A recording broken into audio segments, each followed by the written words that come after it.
Hi everybody, welcome back to my LinkedIn Lives. I'm Jasmine Navarro, Certified Wellbeing Expert, working with educational institutions and companies, helping them support their well-being.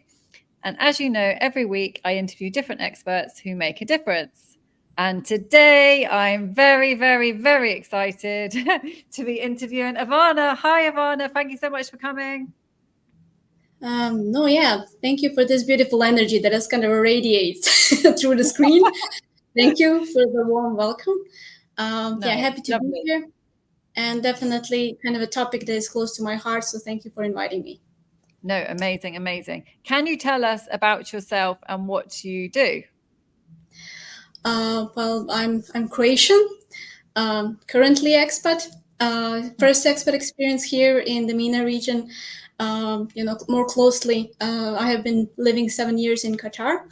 I'm a clinical psychologist and psychotherapist. So I mostly work with expat population, either abroad or locally. For the 7 years, this is my bread and butter.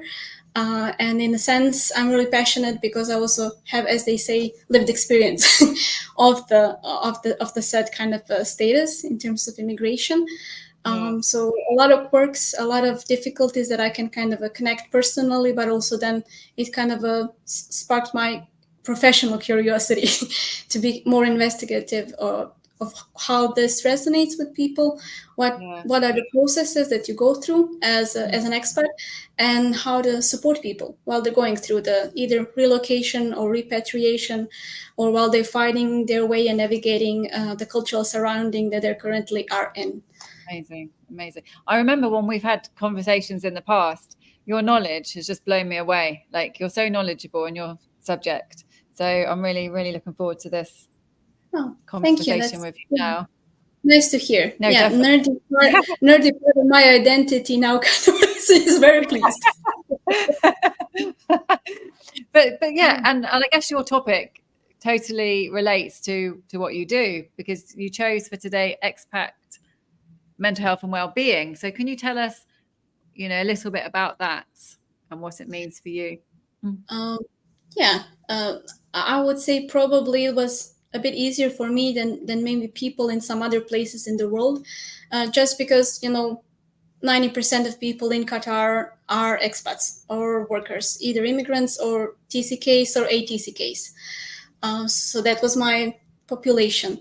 And what I noticed in comparison to working back home while working in Croatia is that kind of there's a more difficulties linked with anxiety, stress, and adjustment, and mood as well in comparison to the typical population that you would expect. And even kind of a research that is quite limited supports that. Unfortunately, most of the expats that you would kind of find as an exemplar in the studies are either from the States or Scandinavian countries. So it's not the country. So it's not kind of a completely generalizable for all the population. But it does seem that expats are struggling a bit more than their counterparts in the country, home country. No, brilliant. I think it's such an amazing topic. Let me just say hi to Charles. Hi, Charles. Thank you for joining us. I'm an expat living in Costa Rica. I lived in Costa Rica. Amazing place. Amazing place. Yeah. Something nice. Sorry? I'm a bit envious. Costa Rica kind of sounds like long beaches and everything. Yeah. It is beautiful. No, thanks, Charles. And hello, everybody else who's joining. Please, if you have any questions or comments, we would love to hear from you. So Ivana, so you mentioned about expat wellbeing. So I think for me, I've been an expat for so long as well, and one of the things that I've struggled with sometimes, but then it could be when I'm at home as well, is loneliness. What do you think about loneliness and being an expat?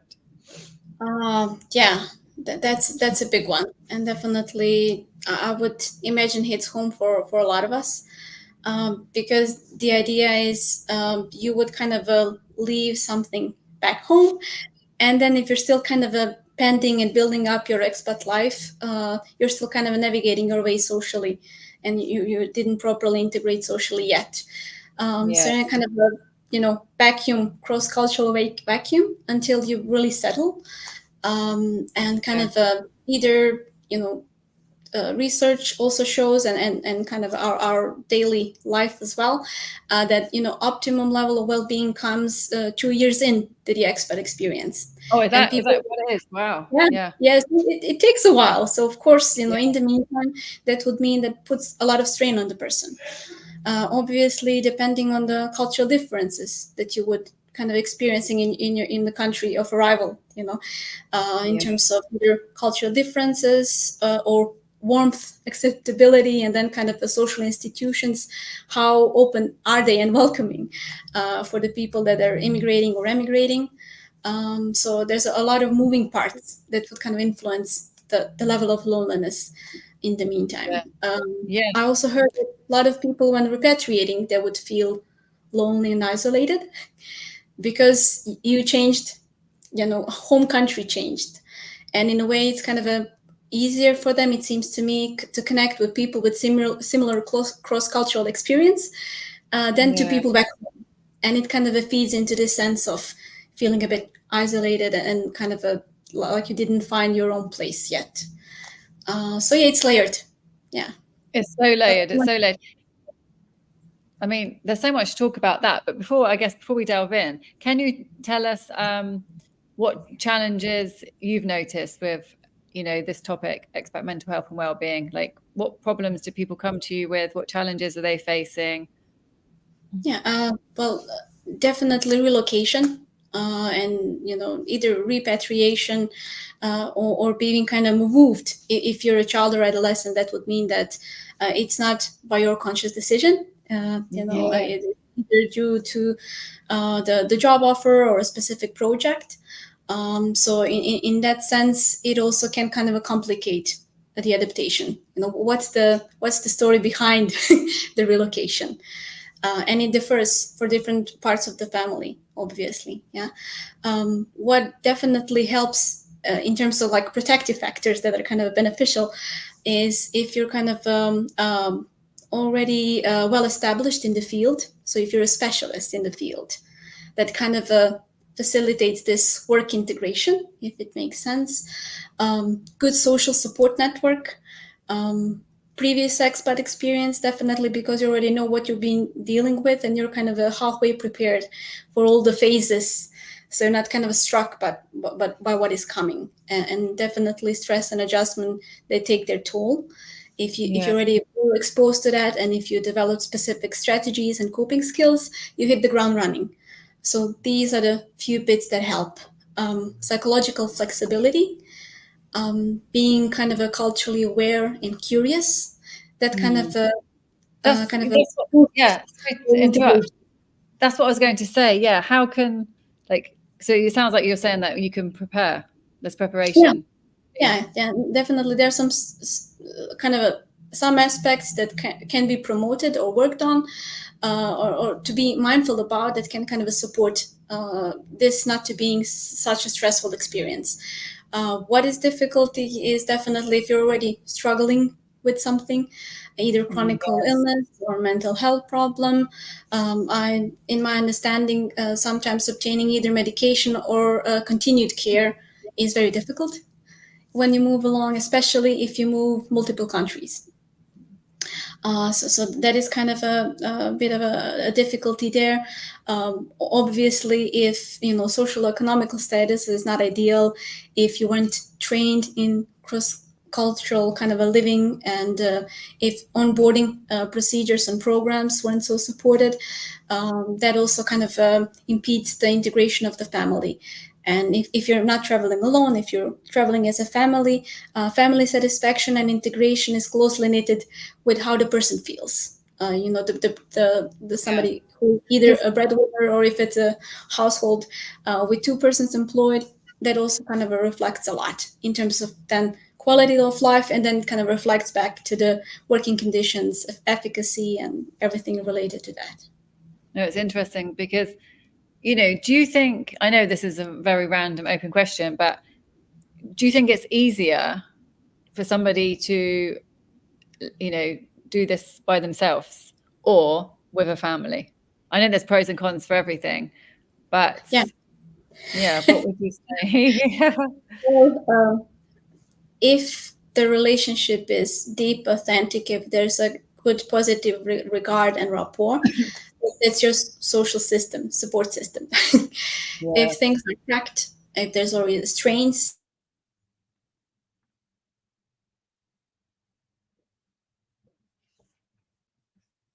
Yeah. Oh, I think we've lost you.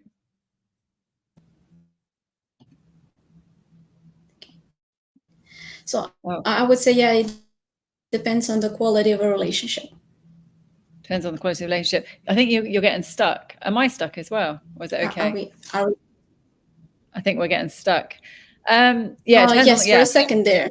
I just Yes. smiled and repeated and hoped for the best. Yeah. I think you're right. It depends. It's like with any relationship, isn't it? If you're not in the right one, it's better to be on your own. So yeah, that completely makes sense. But And no, so yeah, if you're an adventurous type, very curious about exploring other cultures, it can be beneficial to kind of go alone as well. So I would say it depends of your kind of factory settings.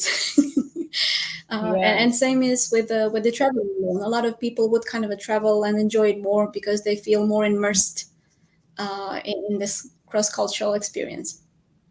exactly. No, brilliant, brilliant. So what do we need to know? If imagine we've never traveled, we've never lived abroad before, we're deciding, we want to, we've already got maybe a few mental health problems. Like what do we need to know and need to do before we go? We've been offered an amazing job abroad. We really want to take it. But yeah, what do we need to know? Yeah, I would say it's usually, yeah, to optimize it, it's good to think about it very strategically. So, what Okay. are the external factors in terms of either that company offers onboarding program or relocation services? Is there any kind of a transcultural training already prepared, maybe, or that company is already doing it by default that you can kind of engage with to get in contact with your colleagues there earlier on. Okay, that's So good. Yeah. systemic bits are kind of settled, and that community building is already on the way, if it makes sense. Amazing. Contacting maybe your expat groups that are in the destination country in terms of either requiring practical information, or kind of trying to set up already some social events, trying to kind of pin down the practicalities of life there in terms of logistics, housing allowances, transportation fees, transportation options, schools if need be, in order to kind of set the groundwork, kind of objectively Emotion. for when you're Okay. in. So it's kind of a smooth transition, if it makes sense, as on a systemic level. On the level of a kind of a community building as well, definitely strengthening or trying to strengthen definitely support system back home, because first crisis they will be your kind of a soundboard in terms of like, this is happening, I'm struggling with this. And also definitely acting preventively if you see that difficulties persist, that it's very difficult to obtain everyday functionality, that you're maybe kind of using means of coping that you're not happy about, or that would kind of cause more difficulties in the long run, to definitely contact and reach out to mental health specialist on time, I would say. And on the personal level, there's really good tool that I call kind of a self-care plan. So kind of a I like noticing and being mindful, what are my warning signs, how I begin to act or show up on a daily basis, that I know that I'm in a pickle.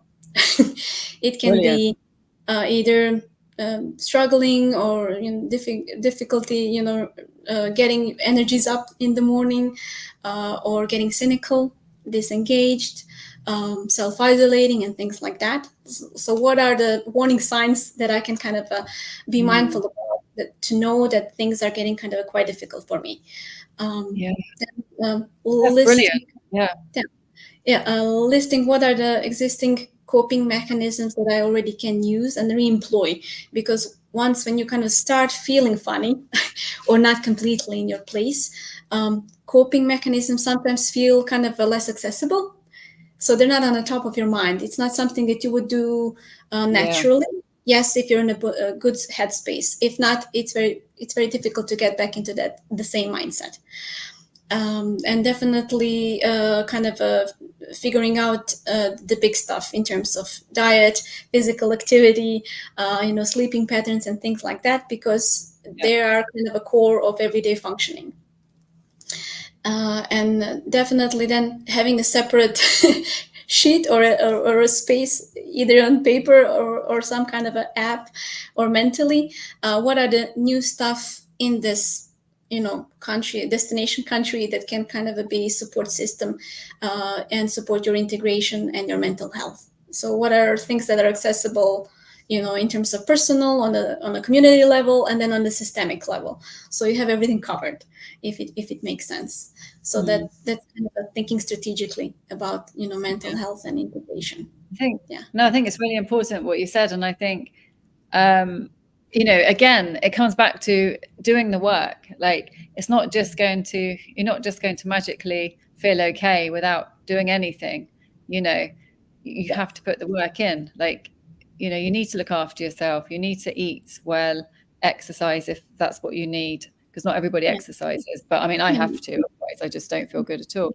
And maybe not completely fitting metaphor, but it is just like if you have a growing pain, when it's piercing, it's already too late, because then even if you take a medication, that will be a lag period before it becomes effective, if it makes sense. Totally. So if you also wait too long for any mental health interventions or preventive measures, it would mean that you will need more time to recuperate and get back on your feet. So if anything, it's better to kind of try and think about it strategically and upfront. Yeah. And these are things, and of course you can ask for advice and you can talk about it and share, with other people. But at the end of everything, we really have to know, I was going to say know ourselves, but I know that can take a whole lifetime, learning who we are. But know what works for us. It's something that we need to figure out by ourselves, isn't it? It's not, if I listen to other people, it wouldn't work for me. It just doesn't work for me. At the end of the day, I need to do what I need to do. I think need to be successful as well. If skiing fills your batteries, and if you're moving to Qatar, and if you can kind of have it once a year when you're back home or whatever, it wouldn't work. So it's really, really important. I cannot stress it enough. Not all things are kind of transferable from back home, either from social support standpoint. Or the resources that you have. So the idea is also to try to find local resources that have a similar factor in terms of that are either your interest, some kind of a sport, NGO, expat support group. If you're into music, to follow up on that scene, to try to find local resources as well to tap into. Because I noticed that is very difficult for people. Sometimes there's a rigidity of finding a space and what works where you are just now. Exactly, because sometimes we want a quick fix, but it just doesn't work, does it? There's no quick fix, actually. Yeah, and you're in a long run, and 2 years to feel kind of a fully functional as an expat is a long time. So the idea is to brace yourselves and then find different coping strategies on the different levels, and definitely strengthen those social connections, both at home and in the destination country. It's shocking, actually, that I'm still digesting what you said about it takes 2 years. Because I lived in so many countries, and some countries I just spent a year. And I'm thinking, no wonder it was stressful. I didn't even give myself time. And it also depends, what's your what your gauge and what your goals are in that period. And obviously they would differ if you're somewhere for a year or if you're somewhere for let's say a project of 3 years. So your expectations would also kind of be different, and then the way that you would kind of cope and approach the situation would differ. So with flexibility, it can be done, but ideally, if you're somewhere kind of a long term, 2 years are approximately the time. And I think it depends on your age, obviously, because like a lot of this was in my 20s, and I think, you know, in my 20s, I didn't need to exercise every day. I didn't need to. I still ate well, but I ate a lot more junk, you know. And I think when you're younger, you can get away with things, can't you? But as you get older, it's like, no, I can't do that anymore. I need to have sleep. I need to have a routine. I need this. So I think as you, get older, I think, I mean, you're kind of more set in your ways and formed as a person. So this sense of self-clarity is maybe, if it's still building up in adolescence or early adolescence, as we age, we're more kind of keen on things like, that works for me. I really enjoyed this. No, this is not a surrounding or a context for me. So a bit less flexible, but in the same time, it's like chipping away from the marble block, you know, knowing what your core is, and then, very mindfully doing so, and offering yourself the stuff that you know that they're working for you. Exactly. I'm just looking at all the people. We've got quite a lot of people on Instagram watching. And if anybody else has any comments, questions, please feel free. Let us know if you're an expat. We would love to hear from you. So what about your experience then as an expat? Like, how have you looked after your mental health? Like, what's your experience, if you want to share? Well, there is a kind of I would say urban legend in terms of adjustment that there are different phases in terms of honeymoon phase, like this is great, wow, I love this, and then kind of the cynicism seeps in as you kind of get in more intricate levels of functioning, specific community, specific sector that you work in, specific country, obviously, and region, and then like, this is quite different, you know, and then navigating. And then, you know, how you manage that fight in terms of expectation, you know, honeymoon period being kind of finished, and then kind of exploring and navigating how your day-to-day will look like now, and then settling. I really felt that I had this wave of, you know, like, this is great, and then there's stuff that is difficult, and then kind of finding my ways and my footing in the new situation. So that happened for me too. I would say probably culture difference did a lot, because Croatia obviously differs a lot in comparison to Qatar, either, you know, climate, a culture, predominant religion, and the idea that, you know, this is such a diverse community. Croatia, it's still quite monocultural.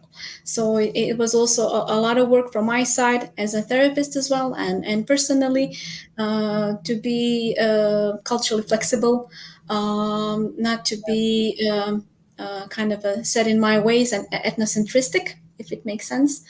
So probably that's also part of me, like grinding it down, trying to figure out what works, reading a lot, to show up in the best way possible for my clients, because there's such a plethora of different personalities, cultural kind of nuances, communities, the way and support system that other people have, the level that family is engaged in the treatment as such, or not engaged in treatment. So yeah, it asks a lot of a person, from a clinician, but also it gives you a lot.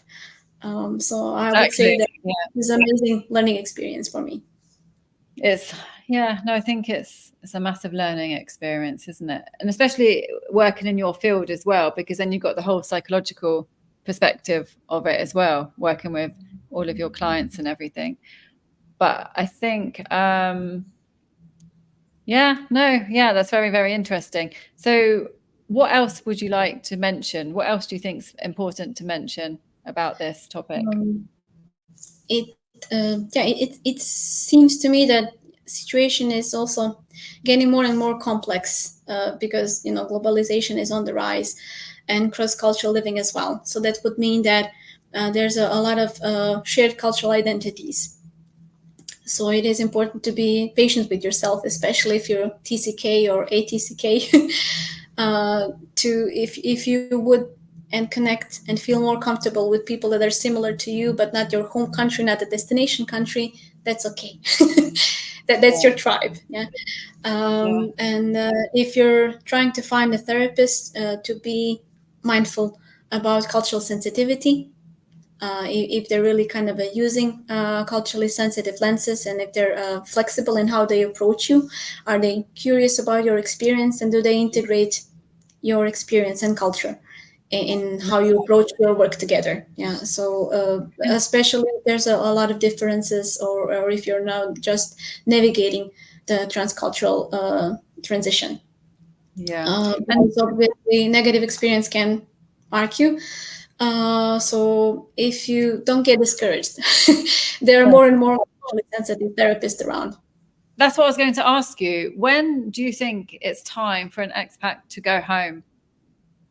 Like in terms of their well-being and mental health, like when is it time to just say it's time to go home? Because home is not always better for everybody. Yeah. Yes. I would say that stabilizing yourself to the extent that you feel like you're not flagellated by immediate impulses, that you can make a decision, if it makes sense, to kind of cater to your mental health enough so you're kind of standing on your own 2 feet, so you're not running away. That you're really considering all the aspects of situation, and then leveraging what works better. And sometimes it will be picking what is lesser evil, and that is okay for the time being. So I would say, if you feel in a pickle and really pressure, the idea is like to stop a second, and then think about your mental health, strategically, intensively focus on that. And when you feel kind of a more grounded, more centered, then to kind of see if it's a time to go, or is it a sign of something else? Is it a life crisis, or breakups, or finishing your university, or having a break in terms of maybe thinking about changing sectors, not to kind of glue it in together with I'm away, it might be that, to try to try and see if there's some other life circumstances or life events kind of meddling with your functioning. No, I love that. So don't make quick decisions, especially if you're not feeling right. Yeah, because repatriation then is another set of stressors, and you're already spread thin. So it can be a more challenging phase in a way. Yeah, that's true. So yeah, it's not easy. It's definitely not easy. No, thank you so much. It seems to me that weirdly people feel that when they're repatriating, the social support is less, because the idea is like, you're good, you're returning home. What's the problem? So that's the tricky part, and people also get surprised because they were looking forward to get back home, and then it's not as smooth sailing as they think that it could. Another set of problems maybe when you go, because it's not the same as when it was when you left, and people have moved on, of course. Like literally. Say that again. And you're a different person then, returning back home. You're changed. Yeah. You would hope that all the traveling and living away would give you tools in itself. Like you said, you become maybe more patient, more tolerant, more accepting.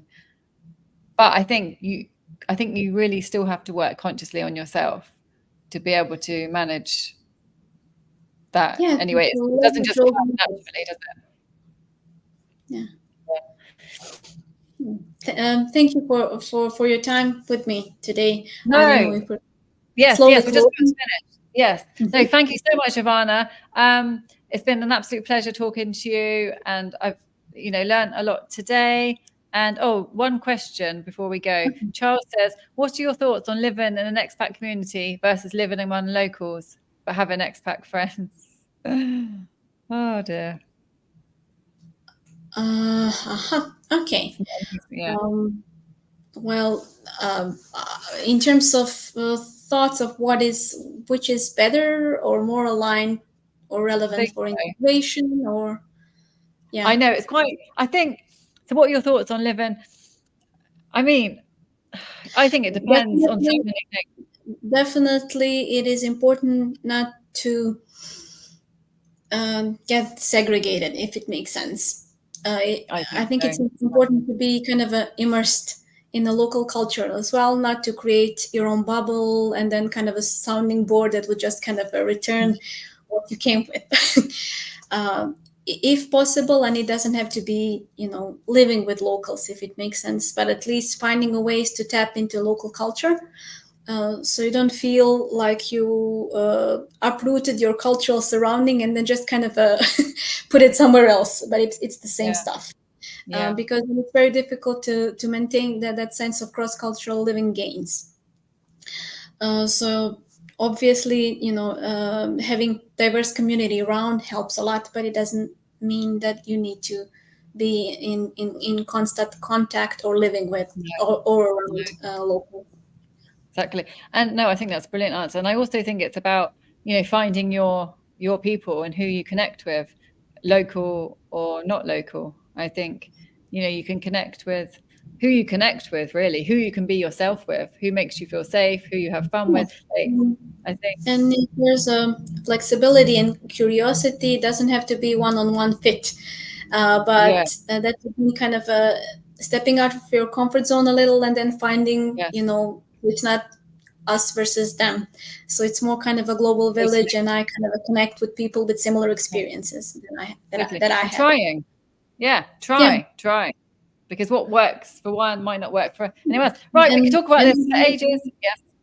Yeah, language is a very big thing then, if it makes sense, because then also kind of a bottling up with your nationals would also kind of impede you feeling kind of fluent. And it's very difficult to get immersed in a culture if you don't feel comfortable with the language that is spoken. Totally. So that's also kind of important stuff. Yes. But thank you so much, Charles. It was great hearing from you and everybody else. And I hope I got the Thank you so much. It's been an absolute pleasure. And yes, thank you so much. And how can people find you, Ivana? So I'm currently planning my repatriation, but I'm an external associate in the Flourishing Minds Clinic. So this is a community mental health center in Doha, Qatar. Planning my repatriation. Okay, amazing. And if you could post your links on the post, I guess people can click on your LinkedIn profile anyway. But if you can just post it on there anyway, that would be great. Thank you so much, Ivana, and thank you, everybody else. See you next week. Pleasure, and thank you for your time and for listening to us. Bye. Thank you.